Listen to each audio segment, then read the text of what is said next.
Episod de car parking roleplay pe acest canal. Astăzi vom conduce o mașină mai specială, un picuț așa. Este vorba despre... Deci scrieți acolo, puneți pauza și scrieți în comentarii ce mașină este. Dacă v-ați dat seama, stați așa un pic. Am venit tocmai din Brașov până în Constanța să verificați, să văd această mașină. Proprietarul vinde din cauza că nu se mai folosește, ia o altă mașină și asta a rămas în garaj. Are 275.000 de kilometri și dacă vreți să o cumpărați, lăsați un comentariu pe YouTube. Mi-a cumpărat și adică am de probă un iPhone 13 Pro Max. Da, în fine. Scrieți în comentariul acest clip și vom vinde. Vom face și noi o mică ilegalitate. O vom conduce fără numere că l-a scos și de 2 ani de zile este în garaj.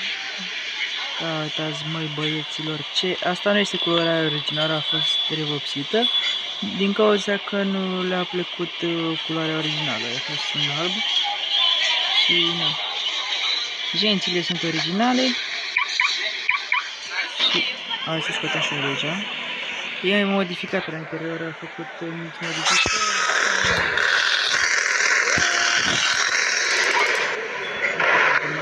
Și facem să vă arăt. Aici Skoda Octavia din primele generații.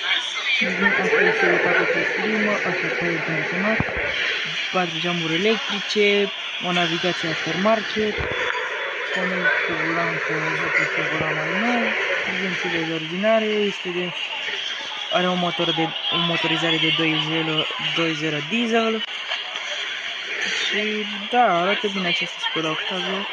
Vom da apără pe ea, nu prea departe că l-am zis.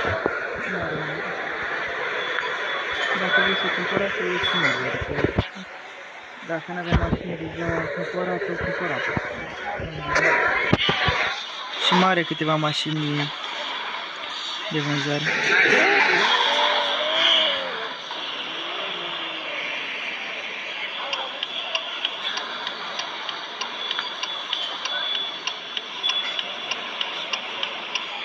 Asta așa.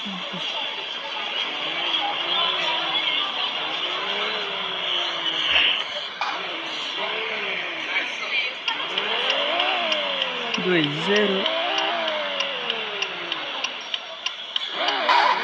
Mamă, ce scârțări pleacă,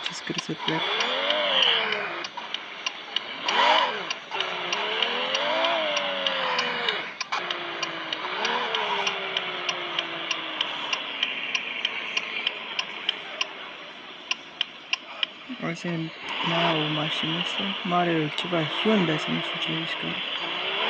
De moment am prezente pe asta. Așa, am verificat-o pe car vertical. N-a arătat care kilometri dați înapoi sau accident, nici furată nu e. Adică e mașină ok. 275.000. Așa, anul de fabricație este 2007. Dacă nu mă înșel.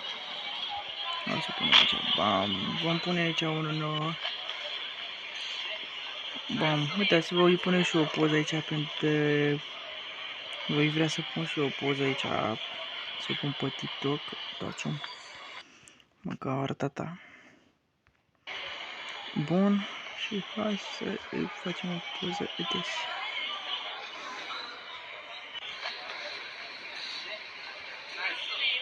Ce facem asta? Se plimbă. Ce mai face?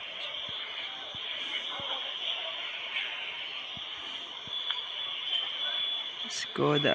Uitați-mă ce frumoasă e, uitați. Uite și vreau să fac o poză.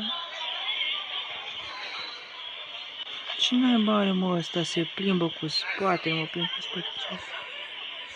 Oh. Cel mai bine fac ăsta.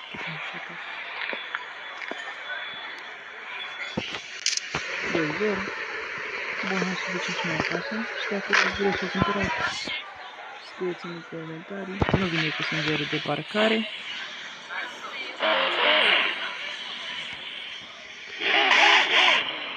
Cred că merge și CarPlay-ul pe asta. Mamă, dar e bună pe scărțuri.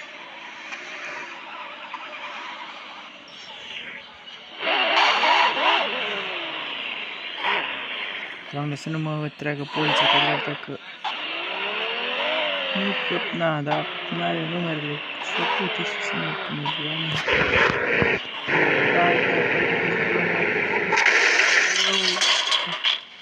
N-are mă nimica. Eram să lovesc. Hai să verific dacă n-am lovit de pe aici.